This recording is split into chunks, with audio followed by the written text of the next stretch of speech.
Milwaukee has a new police chief. Chief Jeffrey Norman, just appointed to the position last night. He joins us this morning for the very first interview in person. Thanks for being here. Thank you for having me. A pleasure meeting you. Thank you. Talking to you just now in the break, I'm going a totally different way with this interview. Uh-oh.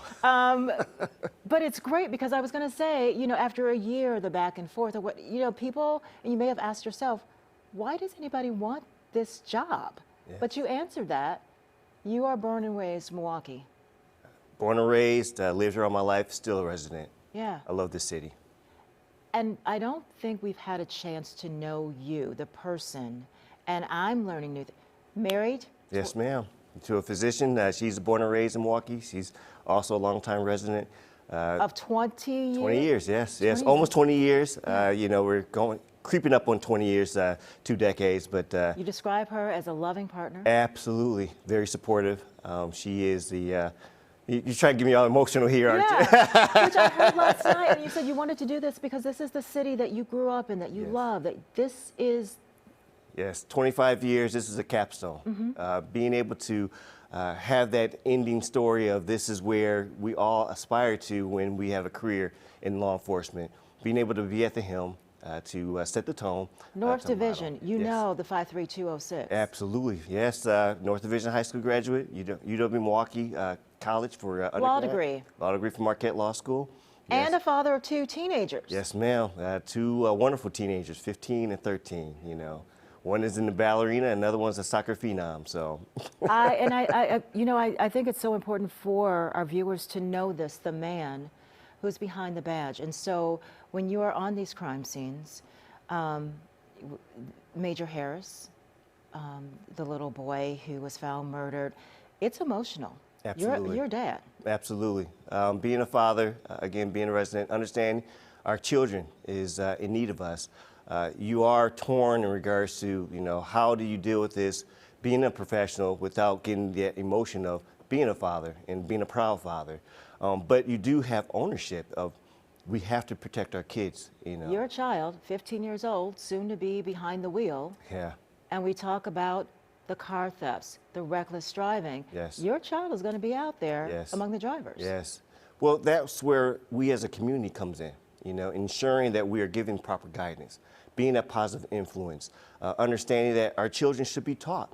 No one should be a self-taught driver. Some of our unfortunate youth that are engaged in these behaviors have gotten behind the wheel without any instruction, without any support, working with our But it's not that simple because so many of these cases, it's not they don't know. Right. They know there's a reckless behavior. Absolutely.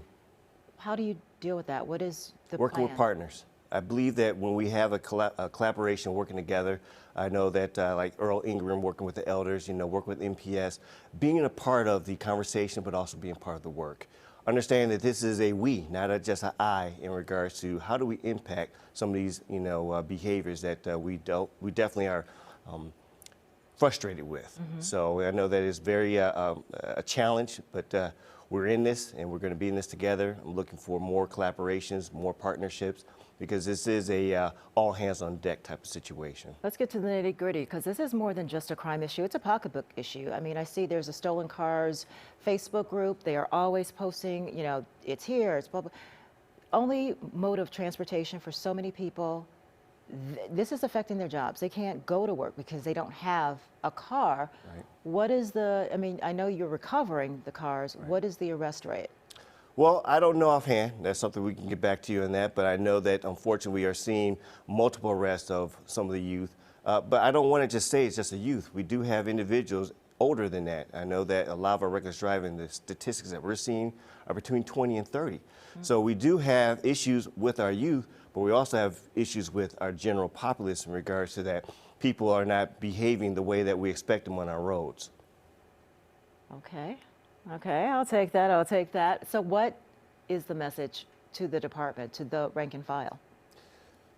It's important for us to understand how do we be part of the solution. Mm-hmm. I want us to be normal in all places. It's one of the things that's always a challenge to hear, like, I've never seen the police here before. Yeah. I want to change that theme. I want to change that, we're surprised. I want it to be normal that we are there with all of us. we as a residents working together with the department, working with our governmental partners, working with our community stakeholders, working with the business. MPD is there for you.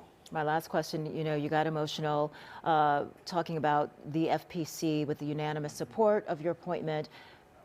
A little bit more on your relationship with your officers. I know a lot of departments, there's been this tension, especially over vaccination, and just, you know, the leadership has, where are you with your rank and file, and is there room for improvement? Always room for improvement. I believe I'm engaged, but I always know that you can do some more.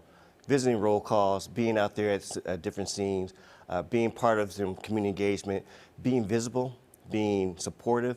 I'm very big in wellness. I'm very big in regards to helping with the mental health aspect of the department. So I want them to know that I'm there for them, I support them, I see them. Chief Norman, thank you for joining us this morning. I'm exhaling for you. Thank you. Yes, it's 9:18.